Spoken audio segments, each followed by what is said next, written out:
नमस्कार दोस्तों, मेरा नाम दिलीप सिंह रावत।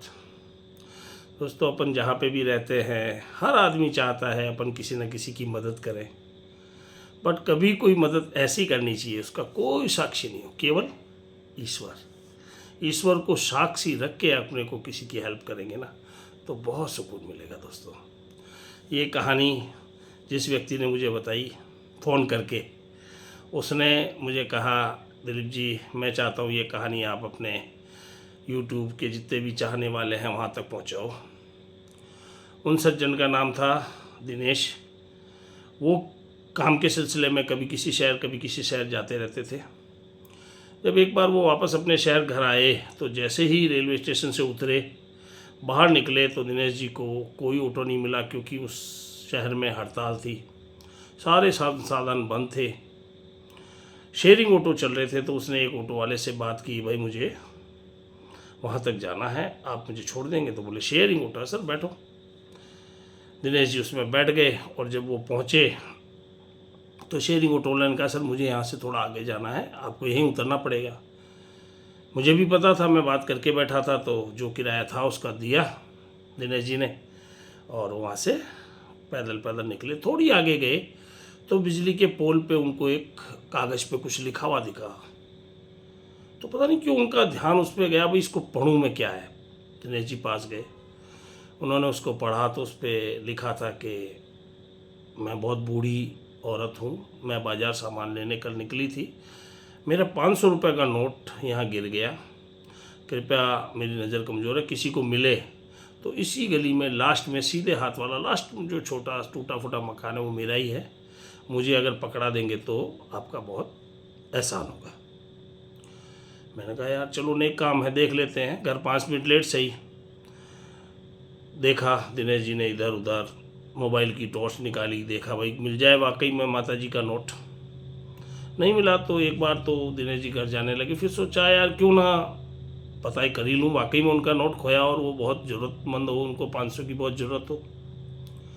दिनेश जी गए, सीधे हाथ पे लास्ट मकान, टूटा फूटा हल्का सा छोटी सी झोंपड़ी टाइप। दरवाज़ा खटखटाया तो 80 साल की लेडीज़ निकली, बूढ़ी, बहुत कमज़ोर, हाथ में डंडी लिए हुए। बोले बेटा क्या चाहिए? मैंने उनके पाँव छुए, माता जी नमस्कार। माता जी मुझे कुछ नहीं चाहिए, आपका जो कल नोट खोया था ना 500 रुपये का, मैं उधर से निकल रहा था तो मैंने बोर्ड भी पढ़ा तो उससे आपका एड्रेस पता पड़ गया, मैं इधर आया तो ये आपका नोट लीजिए। माता जी ने दिनेश जी को देखा, बोले बेटा मजाक कर रहा है मेरे से इस उम्र में? तो बोले नहीं माता जी, मैं तो कोई मजाक नहीं कर रहा। बोले बेटा मेरा कोई नोट नहीं खोया, मैं बाज़ार निकल ही नहीं सकती, मुझे यहीं कोई पड़ोसी 2 रोटी दे जाते हैं, मैं खा लेती हूँ। तेरे से पहले 50-60 बंदे और आके गए हैं, सब ये कह रहे हैं मेरा नोट खो गया, सब मुझे नोट वापस देके गए। दिनेश जी भी हैरान, बोले माता जी कोई बात नहीं, आपको इसकी ज़रूरत है और वाकई में मुझे मिला है, आप यकीन करो मेरा, आप ये रखो। नहीं मानी, फिर मैंने, दिनेश जी ने उनके पाँव छुए, बोले माता जी ये तो आपको रखना पड़ेगा, बच्चा हूँ आपका, ये मेरी तरफ से है, कुछ इससे 2 दिन निकाल लीजिए, अच्छा खा लीजिए। तो बूढ़ी माता बोली, भाई ऐसा, भैया तुम जहाँ से आए हो कोई बात नहीं, बहुत बहुत धन्यवाद तुम्हारा, बट एक काम और करोगे? दिनेश जी ने सोचा भाई कुछ और मदद की ज़रूरत है। बोले बेहिचक बताओ माता जी।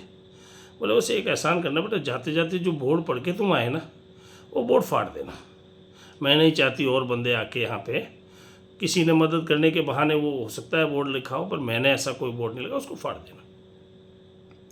दिनेश जी बोले ठीक है फाड़ देता हूँ।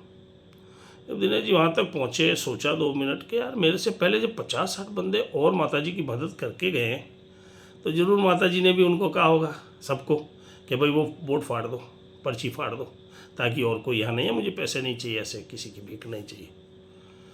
तो जब उन्होंने बोर्ड नहीं पर्ची फाड़ी तो मैं क्यों फाड़ूँ? दिनेश जी वहाँ से निकल गए।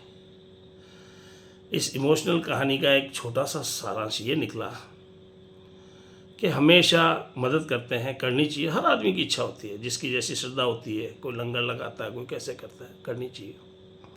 कई जने तस्वीरें खिंचवा के मदद करते हैं, वीडियो बना के मदद करते हैं, अच्छी बात है, करना चाहिए, क्योंकि मल्टीमीडिया का ज़माना है, वो फ़ोटो और वीडियो देख के कई जने इंस्पायर होते हैं कि नहीं यार हम भी किसी की हेल्प करें। बट कभी कभी ऐसी मदद करनी चाहिए किसी की, उसका कोई साक्षी नहीं हो, आप और केवल ईश्वर, वो मदद बहुत ज़्यादा फ़ायदेमंद होती है। उसकी जो दुआ मिलती है या जो खुशी मिलती है दिल से, उसका कोई मुकाबला नहीं है दोस्तों। ऐसी कोई भी कहानी जब मुझे मिलती है, और ये कहानी तो जिन्होंने मुझे भेजा उनका नाम ही दिनेश जी है, और बोले भैया आप, मैं तो ये नहीं बता सका, ऐसा ऐसा हुआ था, तो आप ये ज़रूर कहानी सब दोस्तों तक पहुंचाओ। तो उनका फिर धन्यवाद। और भी किसी के पास ऐसी कोई इमोशनल कहानी हो तो ज़रूर मुझे शेयर करें, मुझे व्हाट्सएप करें, ठीक है। धन्यवाद दोस्तों, आपका दिन शुभ हो। नमस्कार।